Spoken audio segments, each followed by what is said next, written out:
sad day as a Chelsea fan. Really sad day. But I mean, what can you do? Looking at everything, Aston Villa drawing with Brighton, I think that would have been a really good game to watch. But I was just watching Chelsea, and it was just so sad. The defensive mistakes, lack of strength in the defense. I think Enzo did what I was asking for in the previous game against Fulham, where the players committed, right? But then Liam Delap as a striker just pulling the center backs. Bro, it's actually just sad. Just sad to watch. Obviously, you want Fofana to come back. You want the team to be better, but the goalkeeping mistakes, the defensive mistakes have to end, right? We got to fix that part up. We need a solid center back and we need a solid goalkeeper before we can actually look at ourselves like a Liverpool or something like that. Levi Colwill, amazing. He was pushing up and tried to do some stuff, but I don't know how the game ended. Bro, if that goal with Felix went in, that would have been sick. But I mean, what can you do, right? Um, I think more so what I was worried about was obviously the scoreline looks horrid, but the switch for Nkunku to come into the team and João Felix as well. This was not a good showing from them, especially since they want to be first team players, right? Sancho was dropped and Nicholas Jackson was dropped, and this was their game to show that they can play in the Premier League. And yeah, they weren't able to make that impact. Obviously, Felix's goal was ruled out. I think actually he did better than the rating shows because he was able to create space for Palmer. Palmer had a better game because he was there. He was able to go inside, cut inside, any space that he found. The defenders and centre backs from Ipswich had to kind of follow him, and as the game progressed, that allowed Palmer to find like some pockets of space around the edge of the box. So I think them together actually helps Palmer more than it helps Felix. But yeah, if the goal went in, it's a different conversation. But it didn't, and yeah, obviously you want Nicholas Jackson and Sancho back, but I think they were actually. I don't know about Nkunku. I don't think he fit the role in the Premier League, and I think he's better at this like deeper role alongside them, and that makes it difficult because we have so many players that can play that position. With Enzo also drifting into that space, Cucurella drifting into that space, and today the tactics was obvious. Felix drift inside next to Palmer, and Cucurella hold the width, and obviously that allowed. I think Enzo also would move in as well. So pretty much you saw Caicedo isolated and the centre backs isolated. Some of them were pushing up as well because Ipswich were holding back and they were trying to figure out how to deal with a low block, which was something I think Pochettino ended up figuring out at the end of the season, which is to put Caicedo in the Enzo position.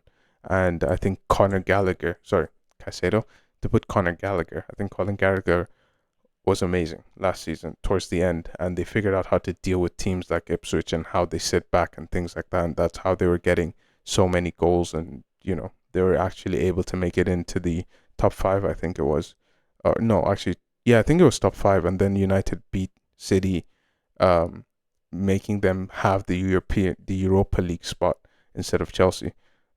Maybe it might have been sixth, but I'm not too sure. But yeah, just sad showing from Disasi giving away the ball in that chance. I didn't know why Malo Gusto didn't start. He changed kind of three starting players. I felt Jackson, Sancho, and Gusto. Neto and Madueke, I feel like are on par, right? You can switch them in and out, and I actually think the game fitted Madueke a bit, but he didn't show it. And Malo didn't start. I didn't understand that. Sancho and Nick Jackson not starting is fine, but the people who replaced them didn't really do much better. And it's just sad. All that talk of we're not in a title race, obviously it's true, right? But the problem is like you also want to believe that you can achieve more than you can. And yeah, as a fan you dream and stuff like that, like they kept saying, but there are problems and it's highlighting now. And I feel like it's also, the players being in a position where they're I don't want to say comfortable, but they are not aware of the danger or the other teams can cause, which is like annoying because you know that Ipswich is challenging. Like before this game, I made a video yesterday about how Ipswich is a tricky fixture. It could be really bad for Chelsea, and then it turns out to actually have been that. Like literally, our I don't know. Center of the pitch we were doing okay, but should have been much better.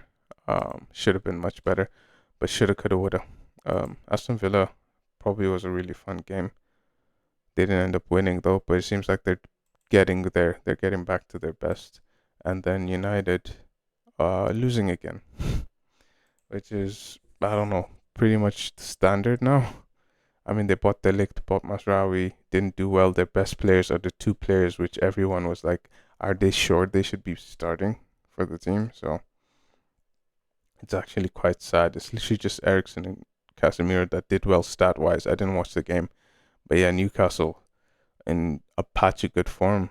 Jacob Murphy didn't do as well as he's been doing, but yeah, Newcastle found the rhythm again, which is pretty cool for them because they had a really bad start to the season, if I recall. Which is, yeah, bro, 5 wins on a bounce. Yeah, the start to the season was quite dodgy. Yeah, they started to pick up some form towards the middle parts. I mean, even towards they were getting results actually, but I think it was the teams they were facing that made it seem as though, I mean, drawing against Man City is definitely not a bad fixture, but the draw against Everton, although Everton have been good, losing to Chelsea, West Ham, Brentford, but the position in the league table definitely wasn't like flattering. But now they're fifth, literally right behind Chelsea after 4 wins in a row, not five. Um, but yeah, Chelsea just come on, bro, 2 losses in a row, back to back. Then Crystal Palace, and Crystal Palace aren't going to be easy at all. They're not going to be pushovers. That's the problem. So, I mean, it's the Premier League. You got to be ready for all this.